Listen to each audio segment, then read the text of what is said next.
Good evening, everyone. Welcome to Ham Radio Basics Live, Season 2, Episode 31, Ham Radio News and Updates, 9/25/2025.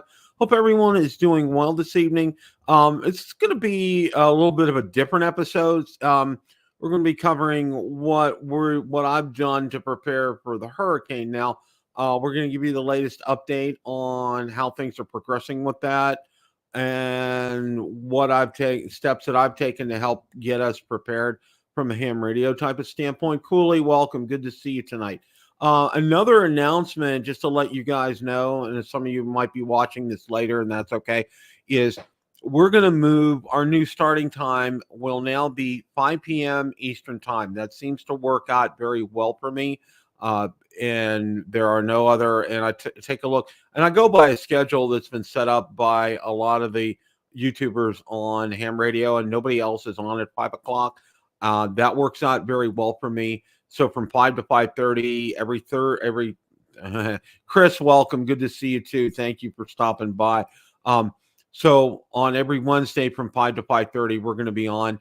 Obviously, if it's longer, I have the whole hour to do that. So just to let you guys know where things are. Okay, we're going to jump into this here because, living in Florida has its, has its pluses, and it also has its not pluses, is what I'll call them here. So let me go ahead and start sharing some things here.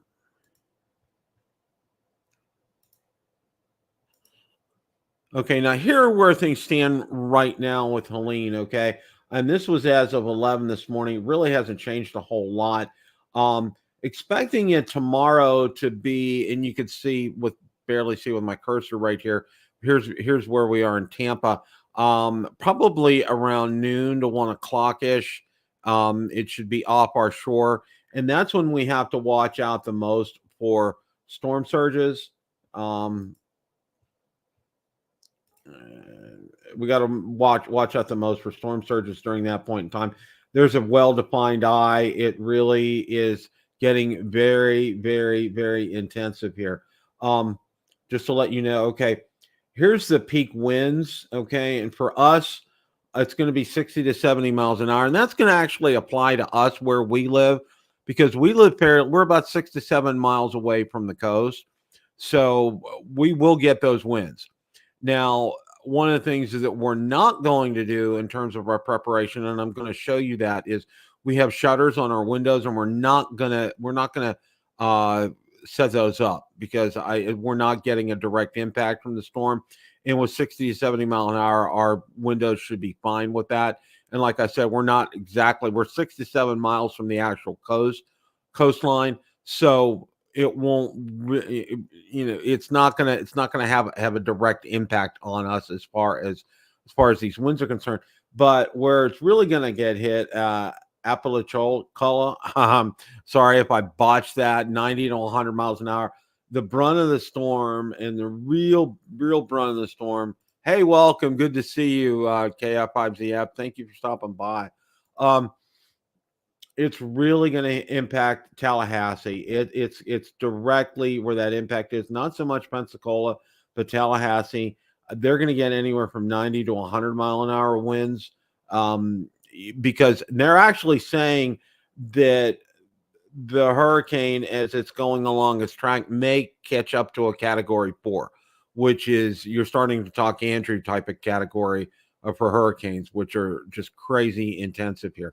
But yeah, this is where the brunt of this is going to hit. Now for us, from where you see like Fort Myers, Tampa, Cedar Key, along these areas right here, not so much a direct impact from Helene as much as storm surge is concerned. Now, storm surge can be a real interesting, not so interesting type of prospect. Now, here this afternoon, this was first of the bands were coming in from Helene, and this is actually just south of us. We had some rain, probably about 4 to 4:30 this afternoon. It's pretty intensive. It's a pretty good downpour. James, welcome. Thank you for stopping by. Appreciate that. Okay. I wanted to see if I can find one of the graphs. And this is our local meteorologist that I want to thank my in-laws for getting me tuned into him when I first moved down here. He's one of the best. And one of the things I wanted to tell everybody is meteorology down here is so much better than it is up north, and because they have to be, and they have to be accurate, and they get latest up to the minute forecast. They also have incredible Doppler radar, especially at this station right here, which really helps you in terms of things as far as tornado is concerned here. So here's actually a wind gust forecast, and I'm going to blow this up here a little bit. You can see this is kind of close to where we are in Brandon. We're a little bit south of that. We're kind of in this zone right here. So it's probably going to be anywhere in the 50 to 60 mile an hour range that we're going to get. And these are the kind you just don't want to go outside when it's hitting like this. And that's just that's just common sense. And a lot of people aren't really that smart about it. And you just don't want when these winds are hitting like this, you just want to avoid it at that point in time here. Now here's the storm surge, and this is one of the ones that I've been talking about right here. Now you can see for the south you go, it's not as bad, 4 to 7 feet. You get up near St. Pete and Tampa, this is right around where we are right over here, 5 to 8 feet, 6 to 10 feet, just a little north of Tampa right here, 10 to 15 in this purple zone, which is around kind of in the Gainesville area. And it's pretty significant. Okay. If you guys in where it's colored is where the storm surge is going to hit. Now, where we are in Tampa, a lot of that part right here that you probably can't see the cursor, but St. Petersburg, Tampa, that part right here, that's around the bay. So, and the bay itself is only about 20 feet deep. It's not very deep. And if the winds are such, yeah, it is very big, James. It really is. And, this one up here, this is a wall of water 10 to 15 feet high is basically what a storm surge is. And these are why you need to pay attention to local authorities when they tell you to evacuate. You need to evacuate. Okay. Lightning won't kill you. I mean, it can. The tornadoes and such won't. It's the flooding. Water goes everywhere. Okay. And this is the kind of thing that hey, Andy, thanks for stopping by today. Sloth, welcome. Thank you for stopping here. Yeah, this is where the most people lose their lives is with storm surge and not paying attention and paying heed. Construction here in Florida since Hurricane Andrew, it's all concrete block. Okay, it's mandatory. Everything that's been built since 1984, that time frame, the legislature, it's state law. You have to have concrete block. Our house is concrete block. The previous one we lived in, concrete block. It has to be that way. There are special gussets and facets on the joists of the roof. Our garage door is rated for hurricanes as well too. It's a must. And then hurricane screens are a must. And I'm gonna talk a little bit about that here in a minute. But yeah, water is the big thing that kills here. And when they tell you to evacuate, you evacuate. Okay. And these are the zones that you see here that are outlined in color. Those are going to be the evacuation zones. Okay. People need to evacuate from these areas. It's not optional. Okay. It's mandatory that, you need to get out of there because law enforcement will not be able to go in and help you. All right. So this is why, they make these pleas for people to get out there, and people, they want to be, tough and ride it out kind of stuff. It's not riding it out. Okay. Riding it out is when you're inland here. Okay. Not in these colored zones. Okay. Riding it out and that's the thing to do. If you're not in an area that's affected by storm surge, and that's one of the things that a lot of people don't realize is, everybody wants to, newbies that come down to Florida, think about this, and they want to get on the road and get out of Dodge. All right. Well, that's not the best place to go unless you're in an area that's affected by storm surge. You want to get out of that area and go to another area. And what they do here is a lot of the high schools are set up as temporary shelters for people to go to in events like this. So, but storm surge is the thing that you need to be most concerned about with a hurricane. All right. Obviously, it can spawn tornadoes and torrential rain and some flash flooding, which you have to also be aware of.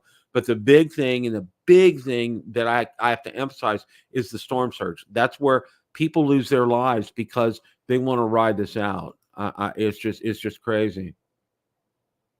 Yeah, yeah, yeah. Category 1 and inland 50 miles right out. Absolutely, absolutely, James. I mean that's just it's just if you're inland, you're fine, and that's why, I'm real thankful for where we live because most of the time, and you have to understand the topography of Florida where we're at, a hurricane has to come up and you can't see. It kind of has to do a hook to come over and directly hit us in Tampa. All right.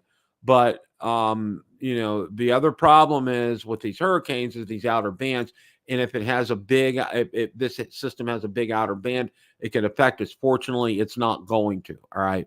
So this is going to happen Thursday, sometime in the afternoon, which this is the first time since I've been to Florida with hurricanes that have hit that it's hit in the afternoon. Almost all of them have hit at night, which it's kind of scary because you can't see and you can see, but you don't know. Okay. And this is one of the things that you have to be aware of with this. So, but yeah, all that being said and done here with all of this, all right, you can see rainfall the next 3 days. All right. For us, it's red. It's probably anywhere from 3 to 7 inches, which is okay. I would normally say it's okay, but since Hurricane Debbie came through, our ground got saturated, and we can't take much more water. All right, our pond system did really well to dissipate that water quickly. Our ponds are tiered in the development we're at. So one drains to another, drains to another, drains to another, and then it goes into Bullfrog Creek, which is really more of a tributary. It's not really. It's too big to be really a creek. It's more of a tributary than anything else. And those are the places where we live, and we have a river about 5 miles down from us that is one that you have to be concerned about. So, these are the areas. These are the things that you have to. A lot of people, are thinking, pre-Hurricane Andrew and wanting to evacuate and things like that. The thinking is so much different nowadays. All right. If you want to evacuate, you're going to be stuck on the road unless you pull out at the first warning. You're going to be stuck on the road, burn gas up, try to find a motel, which will be next to impossible, and you'll be miserable. All right. Because I know some people that did that and they maybe get as far as Alabama, some, depending upon traffic and things like that. And you got to take back roads. It's not advisable. It really is just not advisable to do that anymore. So this is kind of where things are. Most of this is going to hit, like I said. You can take a look right here. Thursday, 2 p.m., 120 miles an hour, and that's probably going to be about where when we're going to get the effect from the outer bands and when it's going to start hitting us as far as rain is concerned. Okay, so but yeah, this is what it looks like right now, and it's pretty intense. It's you can tell, these bands, and you can barely see the legend of the outlying areas because it's a satellite photo of where Florida is. You can see Florida's right up here. I'm trying to get my cursor. It's all the way up here in the corner. But these outer bands were affecting us. I mean, it was cloudy all day today, and this weather will affect us. Yes, there is, Dr. Ted. There is a net set up, and I was going to try to find it, but I didn't have time before we got started. And welcome, Dr. Ted. Thank you for stopping by. Um, there was I was going to do it, but there is a net set up, and you know what? And I got to say this, all right, because you guys are all hams, and you understand where I'm coming from, okay? A net is to listen to, okay? And I don't know, Jesse. Welcome, thank you for stopping in. Oh, great deal, thank you, James. Appreciate that. Appreciate that. You know, and one of the things that I can say is this is people need to understand that these nets are set up to listen to, and you don't go anywhere near these bands, folks. Okay, people have done that, and they provide these hurricane nets provide life-saving information. All right, and I can't preach this enough. I mean, it's like, or some people will be trying to talk where these nets are set up, and it's just, I want to scream to the top of my lungs about this. It's just crazy. It's just absolutely positively crazy about that. And I just yeah, yeah. So let me go ahead. I'm gonna see about getting on here. And James, thanks for that. I appreciate that.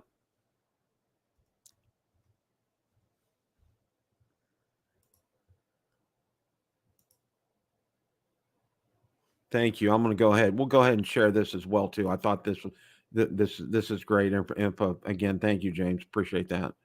Let's go ahead and get this up here. Okay, Hurricane Watch Net. I wish this was. Let me see if I can get this a little bigger here. Okay. All right. Net is not active at this time. Click here for our net activation plans. Wednesday, September 25th at 11 a.m. All right. 7-day graphical tropical outlook, satellite imagery. So they're not active right now. I imagine here our net activation plans. Okay.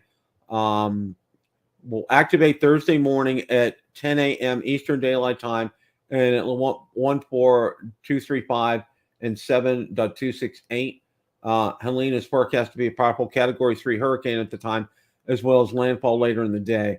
With its rapid forward speed, Helene could remain a hurricane well north of Albany, Georgia, before weakening into a tropical storm. Okay, so it's going to activate tomorrow morning at 10 a.m. Eastern Daylight Time, and it lists the frequencies there. And James, again, thanks so much for posting that.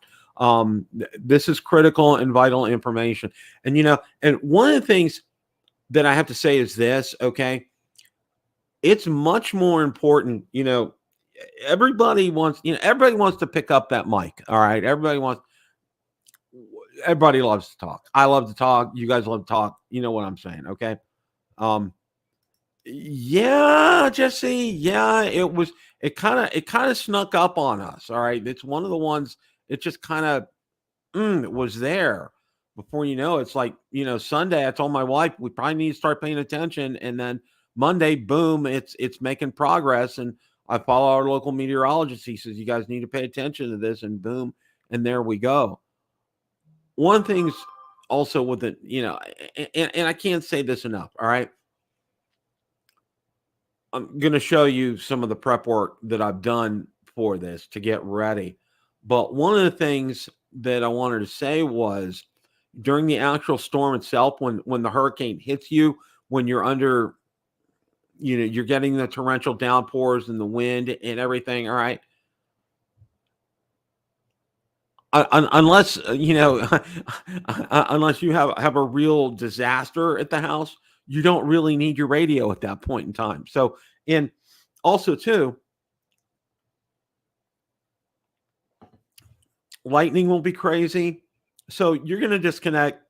If you have a permanent antenna set up, you're going to disconnect from that antenna. You're not going to be hooked up to that.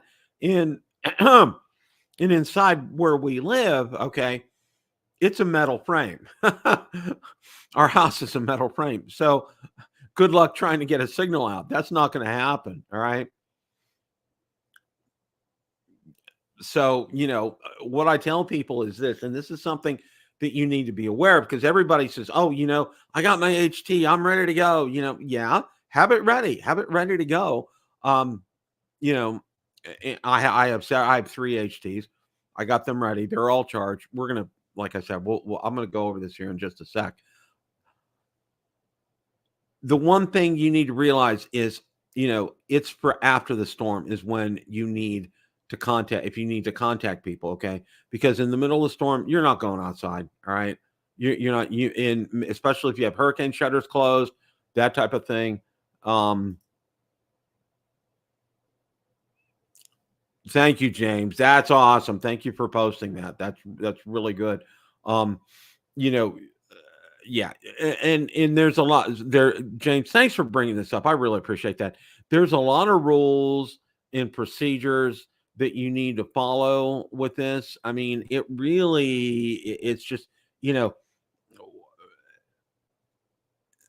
it's really is something that you need to pay attention to, and you need to be a seasoned ham radio operator to do that. And I don't know, James, maybe you can clue me in, and please post if you know this.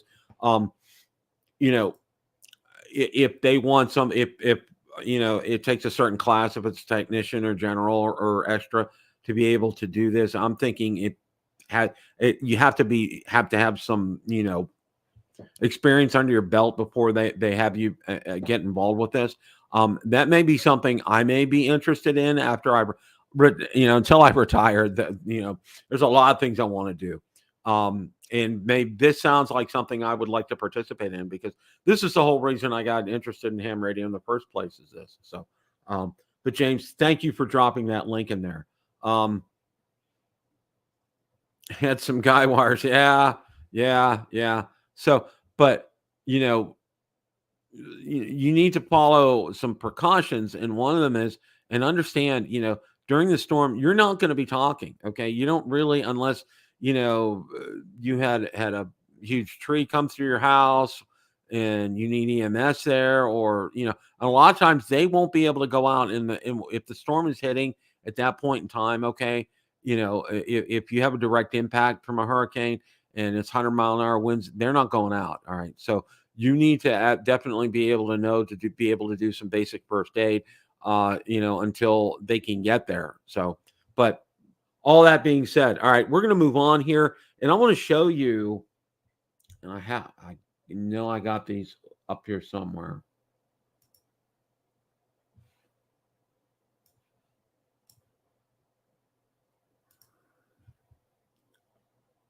Now, I went ahead, and what I do every time when boy, this is slow coming up here. What I do every time, but when we get warnings like this, is I get my quote unquote go bag is ready. It's always ready. All right, and then I get all my batteries charged. And when I say I get all my batteries charged, I get all my batteries charged here. All right. So what I'm going to do is kind of take you guys on a little bit of a tour here, so to speak. And let me go ahead and share that. All right. Okay. This is looking at our two front windows. And you can see right here, we have accordion style hurricane shutters on all our windows. And they are super easy to set up. I mean, it's just, you can't, and I'll move on to show you the next one here. You can probably see it a little bit better. You can see they're unobtrusive, but they work extremely well, and they're very easy to set up. Unlike the other ones we had, which were corrugated metal ones, and they take hours to put on. Literally, they take probably about at least 2 hours or more to put on if you have help. And I don't do ladders anymore. So this is one of the things that we made this investment. And this is one of these things that you make an investment like this in a house, it'll pay dividends here. Yes, Jesse, I do live in Florida. I do live outside of Tampa, Florida.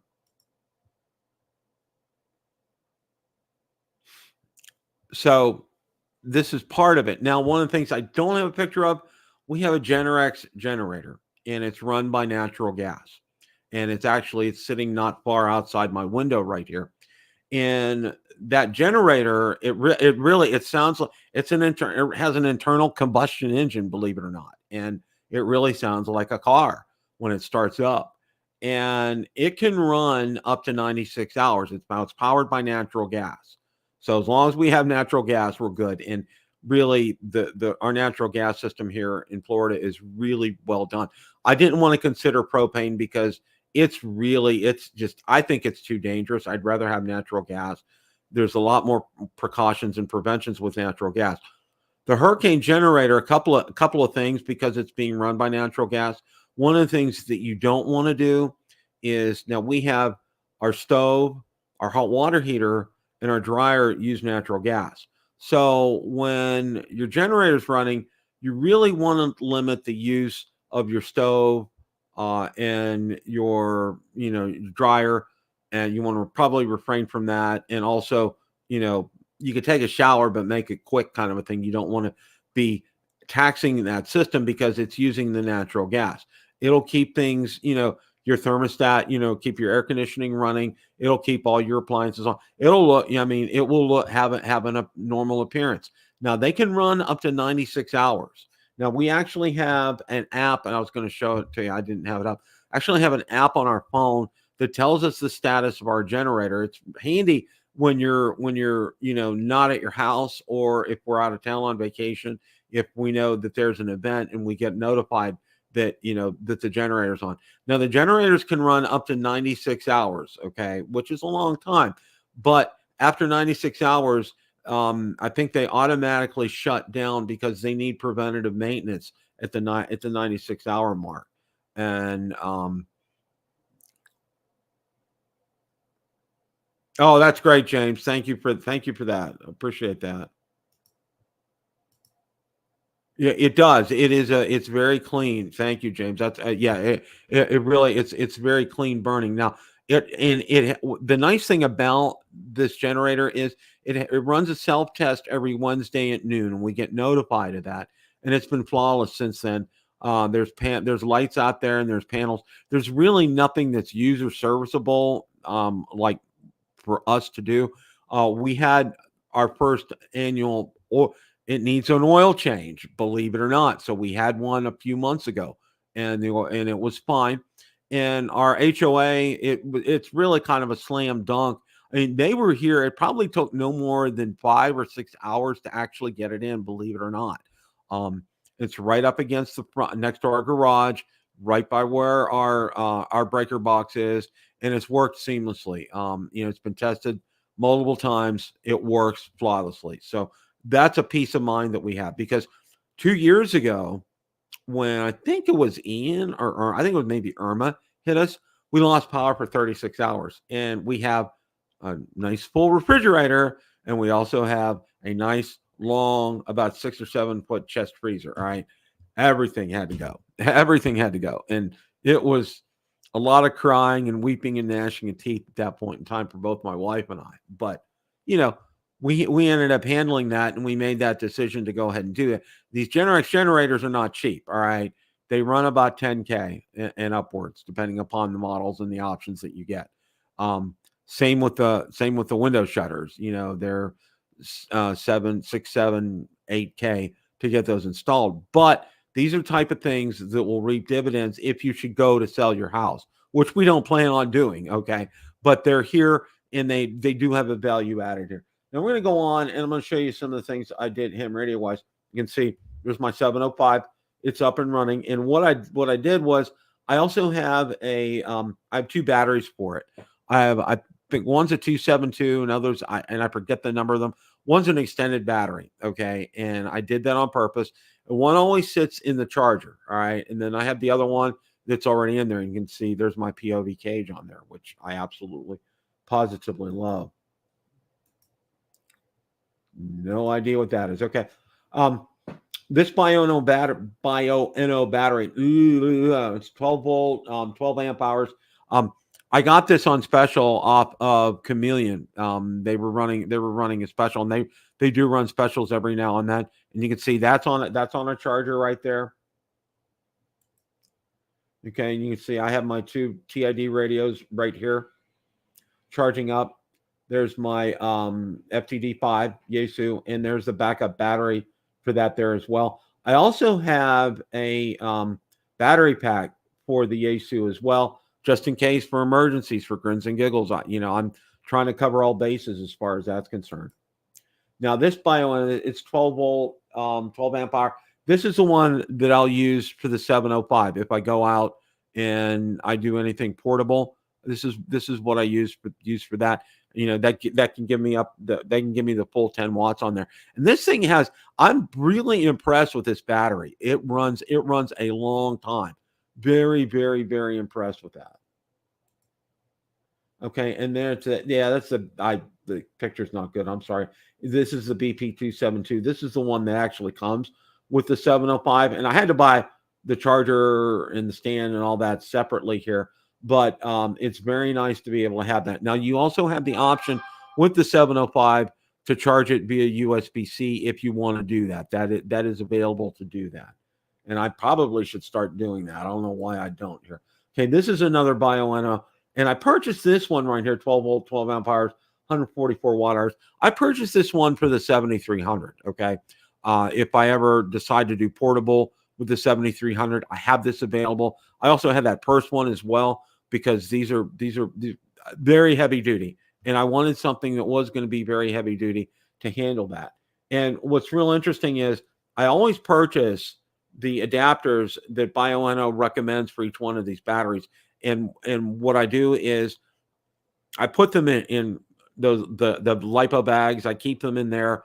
It's just out of habit from drones, and I do that way. That way, everything, it's safe. They're in there. There's going to be no problem with them. But I keep those chargers in there as well too, in their boxes. So it's 100%, matches to the battery here. Okay, and that's it. That's it. So that's what I have for that. So that's kind of taking you through things here. We're fortunate that we're not going to have a direct impact here, and we're real thankful for that. But our thoughts and prayers are with the good folks up in Tallahassee and up in the Panhandle, and in what they call the armpit of Florida. I mean, I hate to use it like that, but okay, James, I appreciate that. Thank you. Thank you so much for stopping by. Appreciate your input today. Thank you very much. Yeah, you keep them in your thoughts and prayers. It's going to be a nasty day for them tomorrow, especially starting probably early evening, probably about 5 or 6 o'clock. They're going to get the brunt of the storm, and it's going to hit really hard. And keep all of us who are on the coast in your thoughts and prayers as well with the storm surge. These are only guesstimates. Meteorologists, like I said, they're very accurate down here, but they're only guesstimates, and it's based on information that they have, and they get a lot of the information from the Hurricane Hunter planes that go up for this. So kudos to those crews that go up there and do this. We thank you very much for your efforts to help keep us informed. Information is life in a hurricane. All right, and that's why these nets are so important. And don't even go anywhere near these bands. If you're in the area, just don't even go anywhere near them. I mean, I can't say that enough. So, I'm gonna keep everybody updated. If you're friends with me on Facebook or on the Ham Radio Basics on not only Facebook but on Twitter as well, I'm gonna be posting updates on how things progress for us. Hopefully. I'm hoping we're not going to get as much rain as we did with Debbie, because it really kind of inundated us. It was a lot of rain very quickly. I'm hoping that calmed down. We are going to get the wind, and that with wind, that also means power outages as well. So, we're covered on the power outage kind of thing. So, like I said, keep everybody in your thoughts and prayers down here. Living in Florida is wonderful, and this is part of one of the things of dealing or of having to live in Florida.